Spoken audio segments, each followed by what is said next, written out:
Flatlines test a man's patience more than any other stage of retention. Energy dips, motivation feels distant, and the usual spark seems muted. This isn't a sign of failure. It's a sign your body is reallocating resources, shifting hormones, and recalibrating neural pathways. Resilience here matters because the mind often mistakes stillness for loss. When you can sit in this phase without panicking or chasing quick fixes, you build the exact muscle that will carry you through every plateau in life. The man who endures temporary emptiness without surrendering to it becomes unshakable when the stakes are real. Retention flatlines happen because the body is prioritizing repair over performance. Dopamine receptors are resetting sensitivity. Testosterone is finding a new baseline. Systems responsible for drive and reward are rebalancing after years of overstimulation. The discomfort isn't permanent. It's a biological transition. The men who resist the urge to jumpstart themselves with old habits during this phase end up stepping into a sharper, cleaner version of themselves. It's not about forcing energy to return. It's about holding your ground until it naturally surges back stronger than before.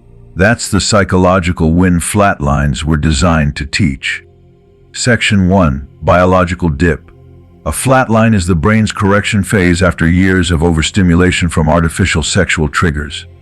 When novelty is consumed on demand, dopamine receptors adapt by pulling back their sensitivity, a process known as downregulation. Over time, the reward system needs louder signals to feel the same buzz. When you stop feeding those signals, the brain does not throw a party, it conserves. Motivation dips, energy feels low, and interest in normal tasks fades. This is a systems reset, not a character flaw. Your nervous system is trying to return to accurate signal strength so real rewards can matter again. Cutting those triggers removes the constant spike and crash cycle. Without the artificial highs, the brain enters a low-power mode while receptor sensitivity recalibrates. The result can feel flat. Mornings start slowly, workouts feel heavier, creativity feels muted, social engagement feels effortful. Sleep may swing between too much and not enough. Cravings can still appear, but they no longer deliver the old payoff, which adds to the sense of dullness. Under the hood, though, homeostasis work has begun. Enzymes clear residual neurochemicals, receptors recycle to the cell surface, and baseline rhythms start to normalize. This phase is not loss of progress. It is a withdrawal-style recalibration seen across reward-based habits. Remove gambling and the thrill fades before stability returns. Remove sugar floods and taste resets before food feels satisfying again. The same principle applies here. The brain learns how to respond to ordinary rewards: a clean meal, a finished task, a real connection. During the reset, patience matters. Forcing stimulation only teaches the system to crave spikes again. Holding steady teaches it to value sustained effort and authentic payoff. Biologically, several switches are flipping. Dopamine receptors that were internalized move back to the membrane, improving sensitivity. Prolactin swings settle, easing the heavy, unmotivated fog that follows constant release. The HPA stress axis cools down, reducing cortisol overshoot that once rode alongside late-night stimulation. Mitochondria shift towards steadier ATP production instead of fueling bursts. Microglia clear synaptic noise, while neurotrophic factors support pruning and better wiring in focus circuits. None of this feels exciting day to day, yet it sets the stage for cleaner motivation later. Expect variability. Some men feel a short lull, others experience several weeks of low drive. Plateaus often break in waves: a day of clarity, then another trough, then 2 clear days. Triggers such as poor sleep, high sugar, and endless scrolling can stretch the phase. Simple supports shorten it: consistent bed and wake times, daylight in the morning, protein and minerals at regular meals, steady hydration, brisk walks or strength work that finishes short of burnout. These choices do not end the reset, they help the system complete it. Treat the flatline as a necessary audit. Reduce noise, keep essential habits light and repeatable, and mark small completions to feed the recalibrating circuit with honest rewards. Track the basic sleep quality, training consistency, focused work blocks, real conversations. As sensitivity returns, ordinary effort starts to feel meaningful again. Energy lifts in steady increments rather than spikes. When the reset completes, you do not return to the old baseline, you rise above it. The drive that once scattered now points in one direction, and progress feels earned, not forced. Section 2. Cellular power output. Flatlines can feel mental, but their roots often extend into the body's energy systems. When you cut constant sexual stimulation, the body stops burning fuel on arousal cycles and reroutes that energy toward repair, tissue maintenance, hormone rhythm, and immune housekeeping. That shift can lower day-to-day drive for a while. Metabolism doesn't crash, it reallocates. Mitochondria, the cell's power plants, start prioritizing restoration over quick spikes of output, so you feel slower, even though important rebuilding is happening. Treat this as a controlled power down before a stronger reboot. The goal isn't to fight the slowdown with cheap stimulation, but to upgrade the machinery that produces energy in the first place. Mitochondria respond to the right stress at the right dose. Cold exposure is one of the cleanest signals. Short, controlled bouts, cold shower finishes, brief cold plunges, activate pathways associated with mitochondrial biogenesis and brown fat activation. Translation: more engines and better heat-producing tissue. Keep sessions modest and consistent. Start with 30-60 seconds of cold at the end of a warm shower. Add time as tolerance grows, and breathe calmly through the shock. Pair this with daylight exposure in the morning and a brisk walk. The message to your biology is simple and precise. Produce more ATP, but do it steadily. Over days and weeks, that signal shortens the low-energy window. Resistance training is your second lever. Compound lifts and bodyweight staples, squats, hinges, pushes, pulls, loaded carries. Create a high ATP demand that teaches mitochondria to deliver more power on command. Keep sessions crisp, 45-60 minutes, progressive overload, clean form, full body 2 to 4 times per week. Finish with a few explosive reps of medicine ball slams, kettlebell swings, short sprints to recruit fast twitch fibers without frying your system.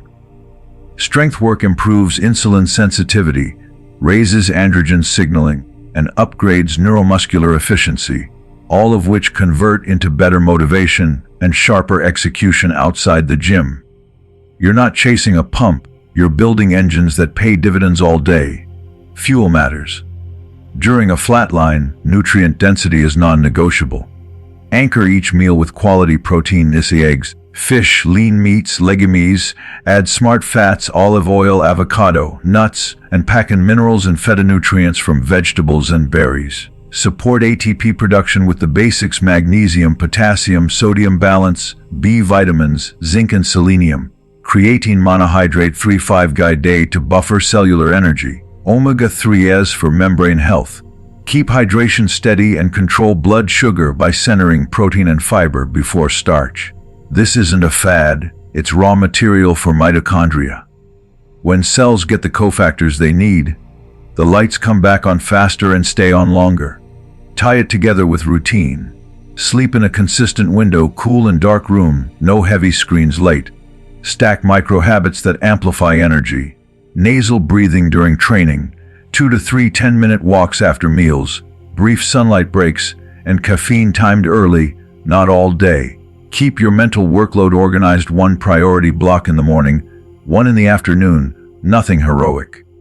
As these signals accumulate, ATP production rises, the brain stops scraping the bottom of the tank, and the flatline shortens. You don't force the comeback, you build it. Repair completes, output returns, and the energy that once scattered into urges now funds action with clean, repeatable power. Section 3. Cognitive reframing. Flatlines can feel as if you're sliding backward, when in truth you're entering a recalibration window. Years of artificial stimulation train the nervous system to expect constant spikes. Remove those spikes, and the brain reads the quiet as emptiness. If you label that quiet as weakness, motivation collapses. If you label it as recovery, patience rises. Resilience is a framing skill. Tell yourself the truth. Energy feels low because receptors are resetting, not because you ruined progress. Hold that frame and you stop bargaining with old habits. You stop checking the clock.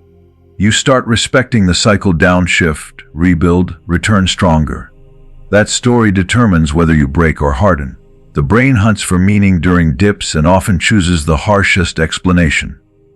Interrupt that habit with metacognition. Observe, name, and normalize. Observe, there is a lull in drive. Name, this is a reset phase. Normalize, resets are expected after overstimulation. Pair this with slow nasal breathing, longer exhales, and a short body scan from crown to toes. Then write one sentence that separates identity from state. My system is tired.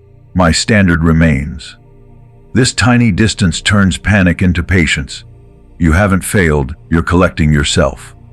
From that stance, effort becomes possible again. Strategy keeps the mind from spiraling. Use floor and ceiling goals. The floor is the smallest forward motion you will complete, even on a bad day: 10 push-ups, 1 outreach message, 1 paragraph. The ceiling is the stretch target for good days. Schedule a single non-negotiable focus block, 20 to 25 minutes, then stop. Track completions in a visible ledger. Each tick marks evidence to your brain that progress continues even during low tide. Treat rewards with care: a short walk, sunlight, cold rinse, or tea after the block. Honest rewards retrain dopamine far better than doom scrolling ever did. You're rebuilding momentum molecule by molecule, box by box. Do not isolate. Flatlines feed on silence and stalled routines. Maintain social contact that supports standards: a weekly training partner, a quick accountability call, a mastermind chat, a shared work session in a quiet cafe. Human nervous systems co-regulate: calm, purposeful company steadies heart rate, breath, and focus. Keep conversations practical. State one task, finish it together, confirm done, then sign off. Add service where you can: help a friend move, mentor someone junior, cook for family. Contribution restores meaning during low-energy phases and reminds your brain that you still move outcomes in the world. Anchor the entire phase with a reframing mantra. Low tide precedes the surge. Write it at the top of your plan each morning. Envision the comeback as a staged return: receptor sensitivity up, sleep quality up, clean wins stacking, appetite for hard work returning. When the first wave of energy arrives, resist the urge to overspend it. Keep the same simple rhythms for 1 extra week. That restraint converts a brief spike into a new baseline. Over time, your brain learns a new rule: dips are signals to refine, not reasons to quit. Hold that rule, and you won't just survive flatlines. You'll convert them into proof that your standard stands, even when comfort leaves.